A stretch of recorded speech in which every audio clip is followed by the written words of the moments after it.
앞서서 한 가지 예화를 좀 하고 이야기를 좀 드리고 시작을 하도록 하겠습니다. 이 이야기는 제가 지어낸 이야기입니다. 회사를 다니는 A씨가 있었습니다. 그냥 평화롭게 회사를 잘 다니고 살고 있었는데 어느 날 그가 불치병에 걸리게 된 겁니다. 이 병원 저 병원 수없이 많은 병원을 다녔는데 병이 나을 기미가 없는 거예요. 그렇게 절망과 낙담 가운데 살다가 어느 날 한 소문을 통해 단 한 사람의 의사만이 이 병을 고칠 수 있다라고 이야기를 들은 겁니다. 그런데 이 의사는 특이하게도 엄청난 배짱 영업을 하는 의사였습니다. 이 의사가 운영하는 병원은 아침 9시부터 10시까지 딱 1시간만 운영하는 그런 병원이었어요. 자, 이제 이 불치병에 걸린 이 A씨가 앞으로 해야 할 행동은 뭘까요? 제가 보기를 좀 드리겠습니다. 1번, 회사를 가고 회사를 빠질 수 없으니까 안 간다.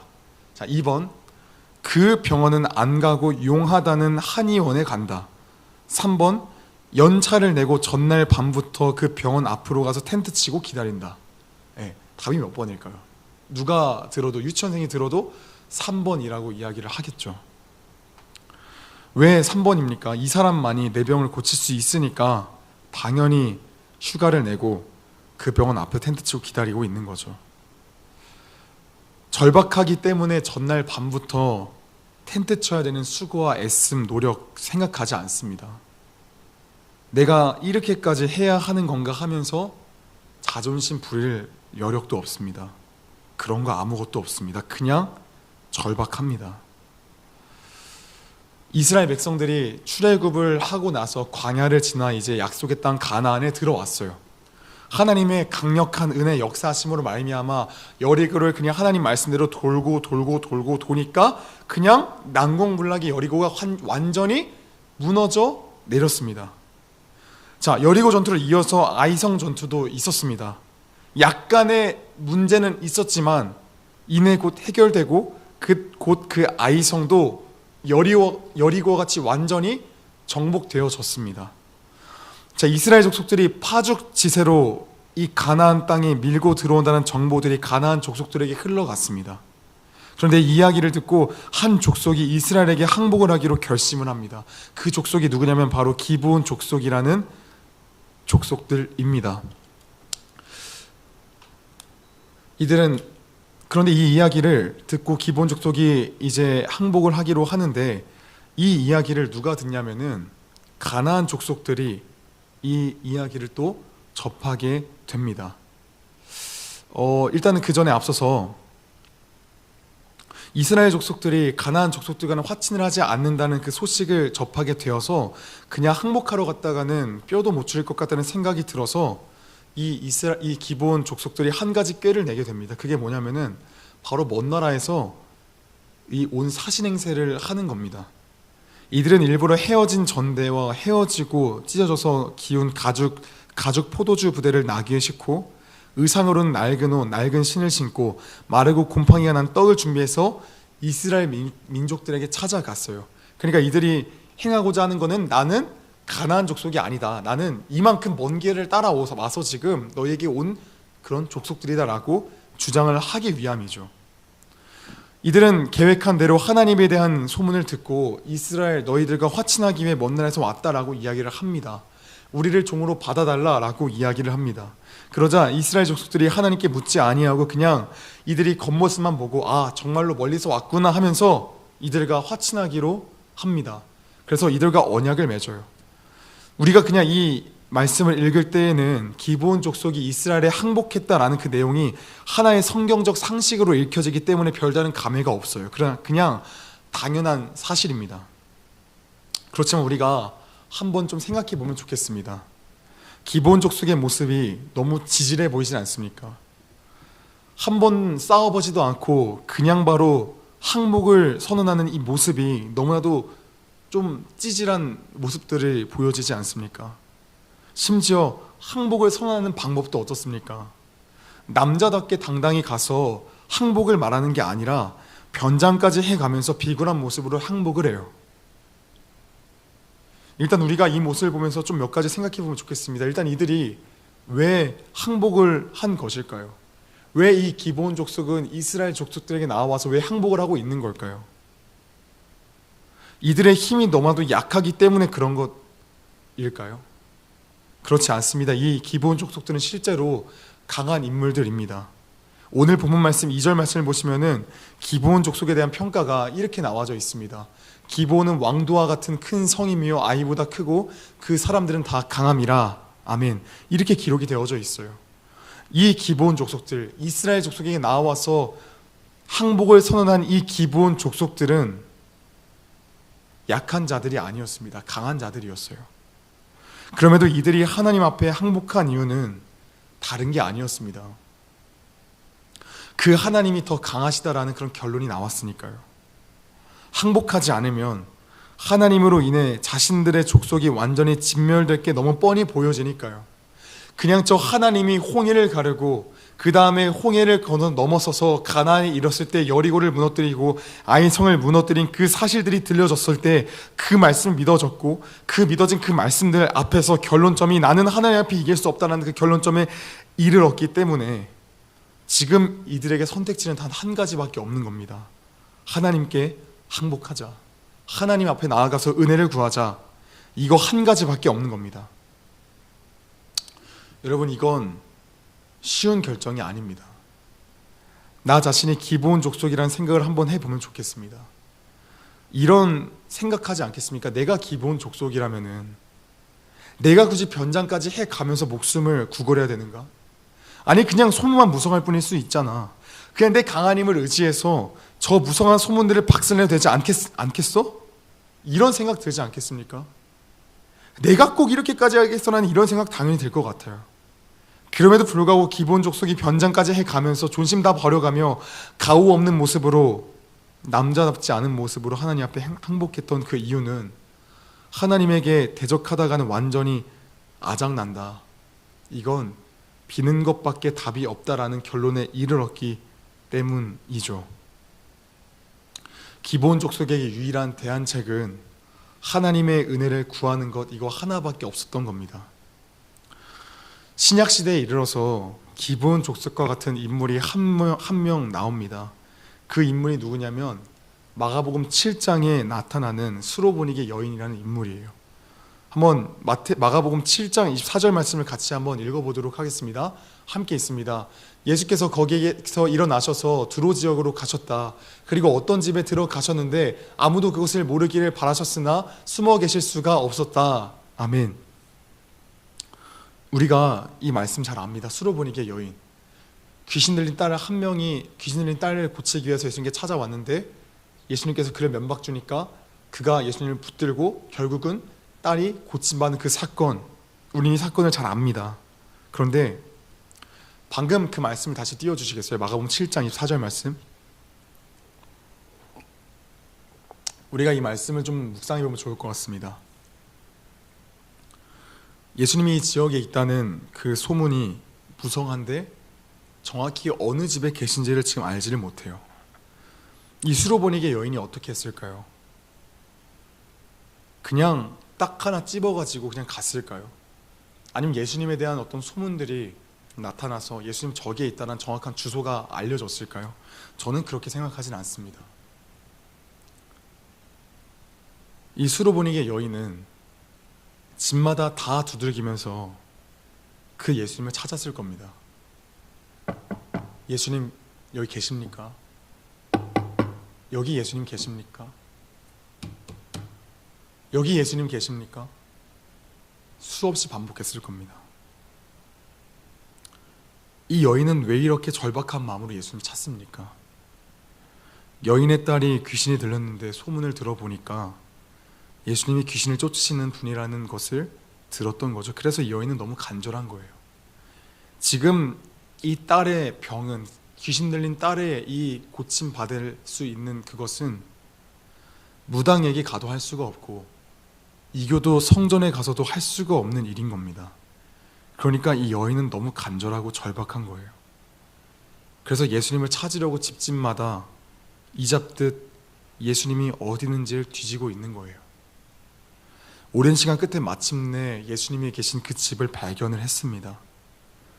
그 예수님께 딸에게서 귀신을 쫓아내달라고 간청했어요. 그런데 이게 무슨 일입니까? 소문으로 들었을 때 분명히 예수님은 사랑 많고 은혜와 자비가 많은 분이라고 들었는데 예수님이 하시는 말씀이 뭡니까? 마가복음 7장 26절 말씀을 보시면은 자녀들을 먼저 배불리 먹여야 한다. 자녀들이 먼저 빵을 집어서 개들에게 던져주는 것은 옳지 않다라고 이야기를 하시는 거예요. 이 말씀의 뜻이 뭡니까? 한마디로 표현하면 지금 예수님에게 귀신 들린 딸을 고쳐달라 하는데 개 같은 너에게 줄 거 없다라고 예수님께서 말씀하고 계시는 거죠. 얼마나 모욕적인 말입니까? 그냥 안 고쳐주겠다라고 말씀하시면 되시지 왜 굳이 여인에게 너 개 같은 너에게 줄 거 없다라고 비유적으로 표현하고 계시는 걸까요? 지금 예수님은 여인의 자존심을 무참히 짓밟고 계세요 지금. 그런데 이를 들은 이 여인이 어떻게 반응합니까? 존심도 없죠. 너만 답이냐? 너 말고도 나 답이 많다. 나는 저 무당에게 가면 된다면서 떠나가는 게 아니라 주님, 개도 자녀들이 먹다 흘린 부스러기를 먹잖아요. 이 말이 뭔 말입니까? 나의 대안책이 어디에 있습니까? 주님만이 나의 대안책입니다. 다른 대안책은 존재하지 않습니다. 예수님이 아니고서는 나의 이 문제를 해결할 수 있는 이는 단 한 사람도 없습니다. 하나님께서는 절박함으로 온 기브온 족속을 수로보니게 여인을 어떻게 받으십니까? 그냥 받아주세요. 절박하게 매달리고 또 매달리니까 그 수로보니게 여인의 그 귀신 들린 딸을 고쳐주시고 가라 고침받았다 고쳐주시고 기브온 족속이 참으로 절박함으로 찌질하게 남자답지 못하게 너무나도 자존심 존심 그런 거 아무것도 없이 그냥 하나님의 은혜를 구하며 오니까 하나님께서 그 기브온 족속들을 받아주세요. 사랑하는 여러분, 우리도 이와 같은 경험 하지 않았습니까? 들리지 않던 하나님의 말씀이 어느 날부터 들려지기 시작하고 그 들려진 말씀이 믿어지니 하나님 앞에 엎드릴 수밖에 없었습니다. 이 죄에 대한 문제의 유일한 해결이 예수밖에 없으니까 그 예수를 물고 넘어졌습니다. 절박하게 예수를 붙드는 우리를 불쌍히 여겨주시고 우리 주님께서 우리를 어떻게 하셨습니까? 그냥 받아주셨습니다. 기브온 족속이 이스라엘에게 항복했다라는 그 소식이 가나안 왕들에게 전해졌습니다. 가나안 왕들은 이를 내버려 두면 강력한 기브온 족속과 이스라엘 족속이 힘을 합쳐서 우리를 무너뜨릴 수 있겠다라는 그런 생각이 들어서 힘을 합쳐서 배신자 기브온 족속을 먼저 처단하기로 마음을 먹었어요. 그래서 이 왕들이 연합해서 기브온 족속을 둘러쌌습니다. 가나안 왕들에 의해서 기브온 족속이 진멸되는 것 시간 문제였어요. 기브온 족속은 이 절박한 문제관에서 지금 급하게 동맹국인 이스라엘 민족에게 SOS를 요청했어요. 우리 동맹했잖아요. 우리 살려주세요. 우리 좀 어떻게 좀 해주세요. SOS를 요청했어요. 이 소식을 들은 여호수아가 이 소식을 듣자마자 모든 군대를 이끌고 기브온 족속을 구원하기로 갑니다. 여러분, 질문 한 가지를 드리겠습니다. 지금 이 전쟁은 누구를 위한 전쟁입니까? 이스라엘 족속을 위한 전쟁입니까? 아니면 기브온 족속을 위한 전쟁입니까? 당연히 기브온 족속을 위한 전쟁이죠. 그렇죠? 그런데 이 기브온 족속을 위한 이 전쟁 가운데 놀라운 일이 일어나기 시작했어요. 이 전쟁 가운데서 하나님께서 놀라운 역사들을 보여주시는 거예요. 오늘 말씀을 보시면은 하나님께서 하늘에서 큰 우박덩이가 떨어지게 하셔서 이스라엘 백성들의 그 칼에 죽은 사람보다도 우박에 죽은 사람이 더 많다라고 지금 이야기를 하고 있는 거예요. 오늘 말씀 11절 말씀을 우리 성경책으로 읽어보시면 이렇게 기록되어져 있습니다. 여호와께서 하늘에서 큰 우박덩이를 아세가에 이르기까지 내리심에 그들이 죽었으니 이스라엘 자손의 손에 칼에 죽은 자보다 우박에 죽은 자가 더 많았더라.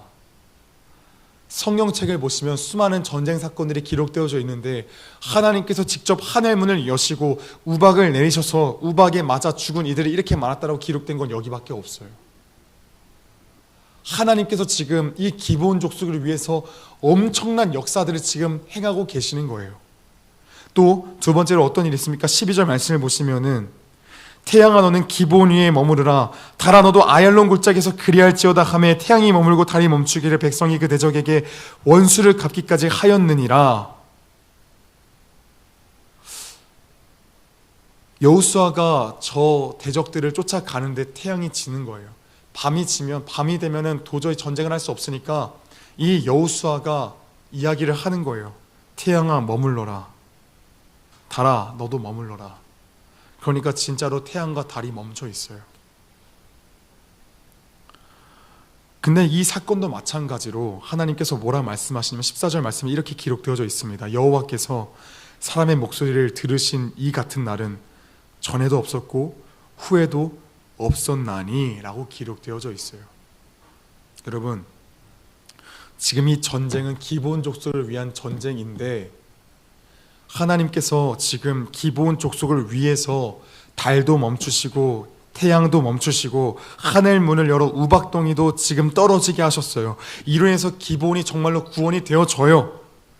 근데 의문점이 있어요. 본문 14절 말씀을 같이 보시면은 14절 말씀 후반절에 뭐라 기록되어져 있냐면은 이는 여호와께서 기브온을 위하여 싸우셨음이니라 기록되어져 있는 게 아니라 이는 여호와께서 이스라엘을 위하여 싸우셨음이니라 라고 이야기를 하고 있는 거예요.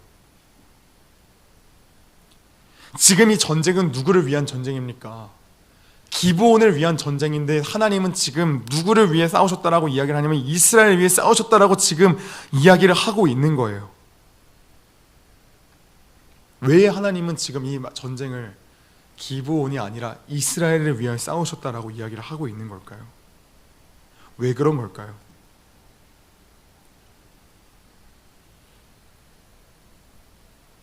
우리는 이 말씀을 어떻게 이해해야 되는 걸까요? 만약에 이 말씀이 이는 여호와께서 기브온을 위하여 싸우셨음이니라 라고 기록되었다면 우리는 하나님께서 불의한 방법으로도 언약한다 할지언정 당신에게 나온 백성을 불쌍히 여겨주시고 그 족속들을 위해서도 일하시는구나 라고 이해할 수 있어요. 그렇죠? 그런데 지금 정반대로 이스라엘을 위하여 싸우셨다라고 말씀을 하신다면 누가 봐도 이 기브온 족속을 위해서 싸우신 것 같은데 왜 하나님이 이렇게 말씀하시냐는 거예요. 이스라엘 백성들이 출애굽을 하기 직전에 하나님께서 이스라엘 백성들에게 요구하신 말씀들이 있어요. 같이 출애굽기 13장 2절에서 5절, 11절, 12절 말씀을 읽어보도록 하겠습니다. 좀 길지만 같이 한번 읽어보도록 하겠습니다. 함께 있습니다. 처음 태어난 것은 다 나에게 바쳐라. 사람이든 짐승이든 이스라엘 처음으로 태어난 것은 다 내 것이다. 모세가 백성에게 말했습니다. 여러분이 이스라엘을 떠난 이날을 기억하십시오. 여러분은 그 땅에서 종이었습니다. 여호와께서는 크신 능력으로 여러분을 그 땅에서 인도해 내셨습니다. 누룩을 넣어 만든 그 빵을 먹으면 안 됩니다. 그분께서는 여러분에게 가나안 사람과 헷 사람과 아모리 사람과 휘 사람과 여호 사람들의 땅을 주시기로 약속하셨습니다. 그곳에 이르거든 여러분은 해마다 첫째 달에 이 절기를 지켜야 합니다. 아멘. 지금 이 말씀은 어떤 말씀이냐면은 10가지 재앙들이 다 내려졌어요. 그래서 바로가 더 이상 참지 못하고 그래 너희 모세 이스라엘 백성 데리고 떠나라 허락하시고 그 바로 다음의 장면이에요. 아직 홍해 사건이 일어나기 전 장면이에요. 그때 하나님께서 이렇게 명령하신 거예요. 너희가 약속의 땅에 이르면은 처음 태어난 거 다 나에게 바쳐라. 다 줘라 말씀하세요. 그 다음 구절 또 말씀 볼게요. 그 다음 구절 또 하나님께서 이스라엘 백성들에게 요구를 하세요. 같이 함께 있습니다. 시작. 여호와께서는 여러분을 가나안 사람들의 땅으로 인도하시고 또 그 땅을 여러분께 주실 것입니다. 여호와께서 여러분과 여러분의 조상들에게 주시기로 약속하신 그 땅에 들어가면 여러분 처음 태어난 것을 다 여호와께 바쳐야 합니다. 짐승들의 처음 태어난 것들도 다 여호와께 바쳐야 합니다. 10가지 재앙을 다 경험하고 나서 이제 홍해 사건이 일어나기 전 하나님께서는 이스라엘 백성들에게 가나안 땅에 이르거든 유월절을 지켜라 라고 말씀하시고 처음 태어난 것 다 나에게 바쳐라 라고 말씀하세요. 이스라엘 백성들 이 말씀 들을 때 불평불만한 이가 있었을까요? 저는 없었을 거라고 봅니다. 왜냐하면 아무도 이 말씀을 듣고 일단은 성경에 기록된 게 없어요. 원래 이스라엘 백성들 같으면은 분명히 이렇게 말했을 거예요. 광야에서 하나님께서 나에게 유월절 지켜 나에게 이것들 행해라라고 말씀하셨으면은 분명히 이스라엘 백성들이 이렇게 말씀하셨을 거예요. 제가 그 한 가지를 좀 연습해 왔는데 아마 있으면 이렇게 말했을 거예요. 재훈 하나님은 우리에게 왜 이렇게 뭔가를 하라고 하시는 거야, 짜증나게, 이렇게 말했을 것 같아요. 네, 노예에서 벗어날 수 있다는 그 기쁨과 충만이 가득한데 뭔들 못하겠습니까? 그런데 이들이 이 말씀을 가나안 땅에 이르러서 지켰을까요? 함께 열왕기하 23장 21절에서 23절 말씀 같이 한번 읽어보도록 하겠습니다. 함께 있습니다. 왕이 뭇 백성에게 명령하여 이르되 이 언약책에 기록된 대로 너희의 하나님 여호와를 사사가 이스라엘 다스리던 시대부터 이스라엘 여러 왕의 시대와 유다 여러 왕의 시대에 이렇게 유월절 지킨 일이 없었더니 요시야 왕 18째 해에 예루살렘에서 여호와 앞에 이 유월절을 지켰더라. 아멘. 여호수아 이후부터 유월절을 드리긴 했어요. 그런데 진정한 유월절의 감격과 기쁨이 사라진 그저 형태만 남은 유월절만 드렸던 거예요.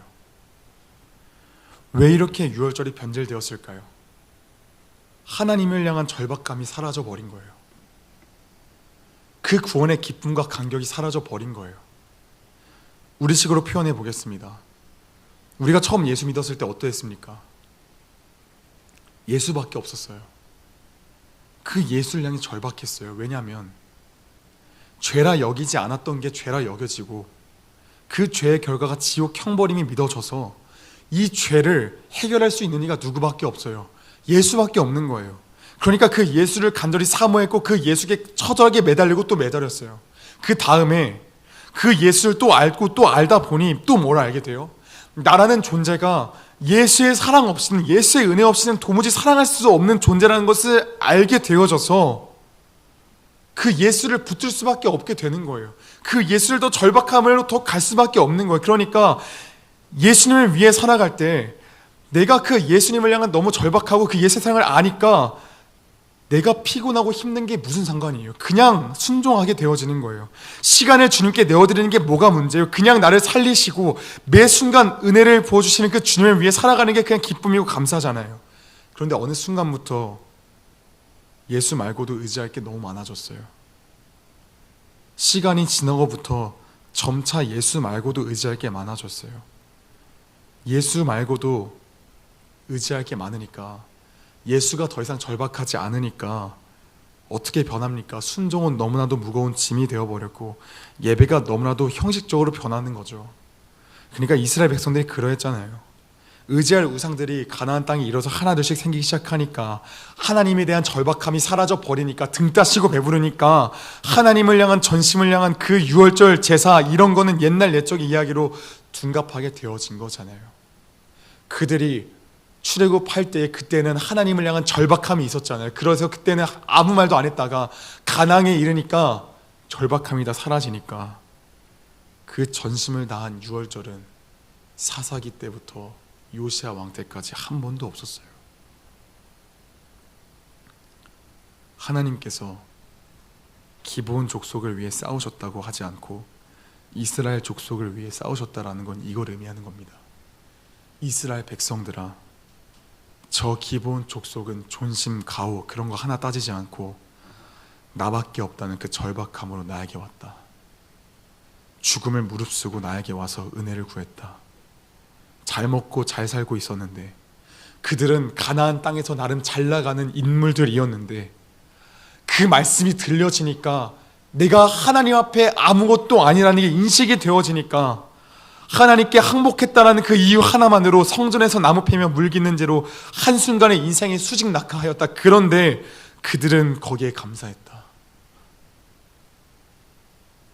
이렇게 절박하게 나에게 매달리는 저 기브온 족속을 향해 내가 하늘 문을 열어 우박을 내리고 태양과 달을 멈췄다. 그러니 이스라엘 족속들아, 너희는 이 기브온 사건을 보면서 나를 향해 매달려라. 나를 구해라. 숨을 쉬는 매 순간마다 절박함으로 나를 간구하고 찾아라. 나를 향해 절박하고 나를 향해 가슴을 찢고 죄를 뒤집어 쓰고 은혜를 구해라, 이걸 말씀하고 계시는 겁니다. 오늘날 성도들에게 우리 주님께서 뭐라 말씀하십니까? 오늘날 살아가는 그리스도인들 가운데 우리 주님께서 이 말씀을 통해 뭘 말씀하고 계십니까? 기본 족속, 저 하나님을 향해서 절박하게 매달리는 저들을 향해서 하나의 문을 열었는데 너희 그리스도인들은 지금 나를 향해 절박하느냐라고 묻고 계시는 거예요. 너희가 지난날 나를 처음 만났던 그때에는 나를 의지하였고 예수님 한 분이면 만족한다라고 이야기를 하였고 하루만 기도하지 않아도, 하루만 말씀 보지 않아도 너무 절박하여서 숨이 안 쉴 정도로 날마다 간절하고 절박하였지만 그 절박함은 어디에 갔느냐 라고 우리 주님께서 이 기본 말씀을 통해서 말씀하고 계시는 거예요. 사랑하는 여러분, 우리는 절박할 때가 있었습니다. 우리 간절했을 때가 있었어요. 말씀을 보고 기도하지 않으면 뭔가 불편했던 그 시기가 있었어요. 그런데 어느 순간부터 이게 불편하지가 않은 거예요. 왜냐하면 절박하지 않거든요. 절박하지 않거든요. 이제는 그 구원의 은혜와 감격이 사라져버리고 내가 하나님 말고도 의지할 게 너무 많은 거예요. 하나님 말고도 이것도 의지할 게 있고 이것도 의지할 게 있고 저것도 의지할 게 있고 너무 의지할 게 많은 거예요. 나는 지금 당장 저 의사에게 가지 않으면 죽는데 이제는 저 의사 말고 날 살릴 게 저것도 있고 저것도 있고 저것도 있다라고 여겨지는 거예요. 그러니까 절박함이 사라져 버리니까 그 모든 것들이 옛날의 이야기로 다 전락해 버린 거예요. 기본 족속을 향해 하나님께서 말씀하시는 것, 이스라엘 백성들아 제발 이것 좀 보고 너희가 깨달아라. 나를 좀 의지해라. 이것들을 말씀하고 계시는 겁니다. 사랑하는 여러분, 오늘날 우리 가운데에 대안책이 얼마나 많이 있습니까? 우리가 왜 기도하지 않습니까? 대안책이 너무 많은 거예요. 기도하지 않더라도 내가 살 수 있는 거예요. 기도하지 않더라도 나는 괜찮은 거예요. 기도하지 않더라도 말씀 보지 않더라도 나는 살만한 거예요. 내 육은 살만하다 할지언정 내 영은 어떻습니까? 죽어가고 있는데 모르는 거예요. 나무가 뿌리 뽑혀서 저 밖에 내팽개 쳐져 있는데 물고기가 물 안에서 나와서 저 물 밖에 헤엄쳐지고 있는데 물 밖에서 그냥 땅에서 그냥 완전히 죽어가고 있는데 모르는 거예요. 그냥 겉으로 육적인 것들만 보면서 나는 괜찮아, 살만해. 하나님 말고도 살 수 있는 거 많아, 대안책 많아 하면서 절박하지 않은 거죠. 사랑하는 성도 여러분, 사랑하는 여러분, 그런데 우리 주님은 우린 이렇게 절박하지 않고 우린 날마다 그냥 다른 것들에 절박해서 날마다 대안책을 의지하며 살아가는데 우리 주님의 대안책은 한 가지밖에 없었어요. 우리가 죄를 짓고도 그냥 우리를 다 그냥 멸종시켜 버리고 리셋시켜서 그냥 가면 되는데 우리 주님의 대안책은 여전히 우리였어요. 여전히 우리였어요. 내 아들을 내어놓는 한이 있더라도 난 너희를 포기 않겠다. 난 너희 포기 않는다. 우리는 그 은혜를 받아서 지금 이 자리에 있습니다. 사랑하는 여러분, 우리 주님께서 원하시는 것이 무엇입니까? 절박함으로 하나님을 찾는 그 한 사람을 원하십니다. 절박한 심령으로 나도 하나님밖에 없습니다라고 애통하는 그 마음 한 사람을 찾으시고 계십니다. 사랑하는 여러분, 대안책이 예수밖에 없으면 생각보다 신앙생활은 간단해집니다. 왜냐하면 우선순위가 다 여기에 있기 때문입니다. 아무리 내 앞에 놓여있는 것이 많을지언정 예수가 대안책이면 이게 가장 1순위예요. 다른 것은 1순위가 아니고. 여러분의 1순위는 무엇입니까? 여러분의 우선순위는 무엇입니까? 여러분의 대안책은 무엇입니까? 다시금 우리 주님 앞에 기본 족속과도 같이 나의 대안책은 예수님 한 분밖에 없습니다라고 고백하며 나아갈 때 우리 주님께서는 외면하지 아니하시고 받아주시고 다시금 우리를 인도해 나아가세요. 그래서 가나안 족속들을 진멸하라 하셨지만 그 가나안 족속 가운데 기본 족속이 하나님 앞에 은혜를 간구하며 참으로 처절한 모습으로 존심 가오도 없이 나오니까 그 하나님께서 그들을 받아주시면서 그들을 향해 일하시지 않습니까? 사랑하는 여러분, 우리의 모습을 돌아보면 좋겠습니까? 나는 과연 대안책이 있는가? 하나님 말고 나는 다른 대안책들이 있는가? 나는 어떠한가? 진정으로 이 말씀을 기억하면서 돌아보며 나아갔으면 좋겠습니다. 이 시간 같이 기도하며 나아갈 때 이렇게 기도했으면 좋겠습니다. 하나님, 내 삶의 대안책은 하나님 말고도 수없이 많았습니다. 나는 하나님 말고도 대안책이 이거도 있고 저거도 있고 저거도 있었습니다. 그러나 하나님, 기브온 족속은 그들의 힘이 강하다 할지언정 대안책은 오직 하나님 당신밖에 없었습니다. 하나님, 우리를 불쌍히 여겨주시고 다시금 절박한 심정으로 주님을 붙들며 나아가기를 결단합니다. 지난 날들에 주님 말고 다른 것들 의지했던 것들을 회개하고 고백하며 나아갑니다. 용서하여 주시고 불쌍히 여겨 주옵소서. 같이 이 시간 이 말씀을 기억하면서 기도하기를 원합니다.